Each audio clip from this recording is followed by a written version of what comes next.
Fact number 1. మీకు తెలుసా, వర్షం పడినప్పుడు మనకి మంచి స్మెల్ వస్తుంది. అది మట్టి వాసన అనుకుంటారు. నిజానికి అది మట్టి వాసన కాదు. దాని పేరు పెట్రిచ్. మట్టిలో ఉన్న బ్యాక్టీరియా మరియు ప్లాంట్స్ రిలీజ్ చేసే ఆయిల్స్తో రియాక్షన్ అయ్యి ఈ స్మెల్ వస్తుంది. Fact number 2. మన ప్రపంచంలోనే అత్యంత పొడవు గల నెక్ ఎవరికి ఉందో తెలుసా? ఈమె పడాంగ్ మయన్మార్కి చెందిన ట్రైబ్. ఈమె నెక్ లెంత్ వచ్చేసి 19.7 సెంటీమీటర్లు. 2018లో ఈమెకి గిన్నిస్ వరల్డ్ రికార్డ్ ఇచ్చారు. Fact number 3. అసలు స్టూల్స్కి హోల్స్ ఎందుకుంటాయో మీకు తెలుసా? ఒకదాని మీద మరొకటి పెట్టినప్పుడు ఎయిర్ గ్యాప్స్ రాకుండా చేస్తుంది ఈ హోల్స్.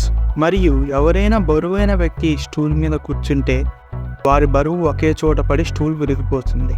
అందుకే హోల్ పెడితే దాని ప్రెజర్ యూనిఫామ్గా డిస్ట్రిబ్యూట్ అయ్యి విరిగిపోదు. ఫ్రెండ్స్, మీకోసం ఒక చిన్న పజిల్ సాల్వ్ చేసి ఆన్సర్ కింద కామెంట్ చేయండి. అలానే ఇలాంటి వీడియోస్ కోసం మా ఛానల్ని సబ్స్క్రైబ్ చేసుకోండి.